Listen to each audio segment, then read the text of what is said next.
السلام علیکم ورحمۃ اللہ وبرکاتہ۔ بسم اللہ الرحمن الرحیم۔ ناظرین محترم، اگر کسی کا انتقال ہو جائے تو کیا میت کی پیشانی پر کلمہ طیبہ یا بسم اللہ الرحمن الرحیم لکھنا چاہیے یا نہیں؟ بعض جگہوں پر اس طریقے کا رواج ہے کہ لوگ کلمہ طیبہ لکھ دیتے ہیں یا بسم اللہ الرحمن الرحیم پیشانی پر لکھ دیتے ہیں، تو کیا اس طریقے سے لکھا جائے یا نہ لکھا جائے؟ آج اسی کو آپ سماعت کریں اور اپنی معلومات میں اضافہ بھی کر لیں۔ قبل اس کے گزارش کروں گا کہ ویڈیو کو لائک اور شیئر ضرور کر دے، چینل کو سبسکرائب کر دے، بیل آئیکن کو پریس کر دے۔ تو ناظرین محترم، جس طریقے سے آپ نے سوال سماعت کیا، اب اس میں کیا کیا جائے؟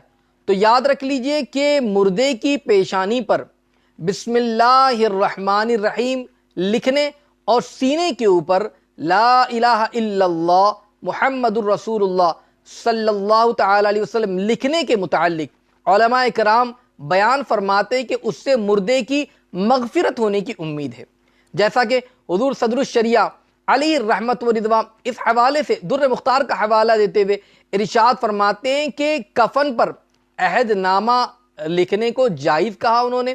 حضور صدر الشریعہ علی رحمہ نے فرمایا کہ اس سے مغفرت کی امید ہے، اور میت کے سینے پر اور پیشانی پر بسم اللہ الرحمن الرحیم لکھنا یہ جائز ہے۔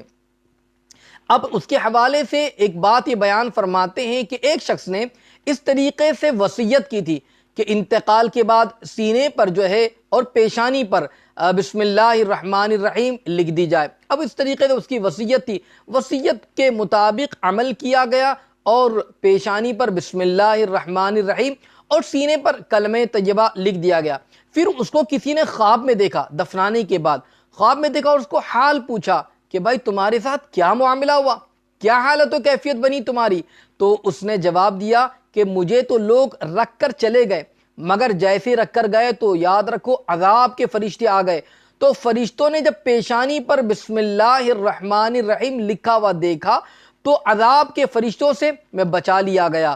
اور یہ بھی ہو سکتا ہے کہ پیشانی پر بسم اللہ الرحمن الرحیم اگر کوئی لکھ دے اور سینے پر کلمہ طیبہ لکھ دے تو یاد رکھ لیجئے اس سے بھی عذاب سے بچنے کی امید ہے۔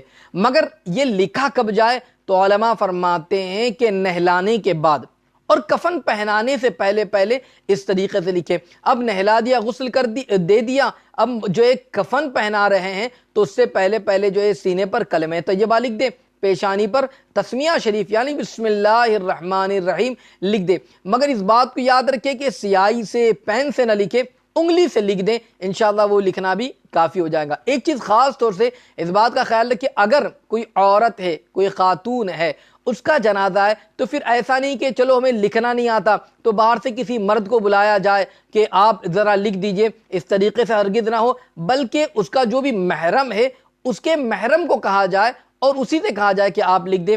اس طریقے سے لکھ دینے سے انشاءاللہ العظیم اللہ تبارک و تعالیٰ کی ذات سے امید ہے کہ اس آیت مبارکہ اور کلمہ طیبہ کی برکت سے انشاءاللہ اس کو جو ہے اللہ تعالیٰ عذاب سے محفوظ فرما لے گا۔ اللہ تعالیٰ ہم تمام کو عمل کی توفیق عطا فرمائے اور دنیا کے اندر اس کی عبادت و بندگی کرتے رہنے اور عذاب قبر اور حشر سے بچا دے، آمین۔ السلام علیکم ورحمۃ اللہ وبرکاتہ۔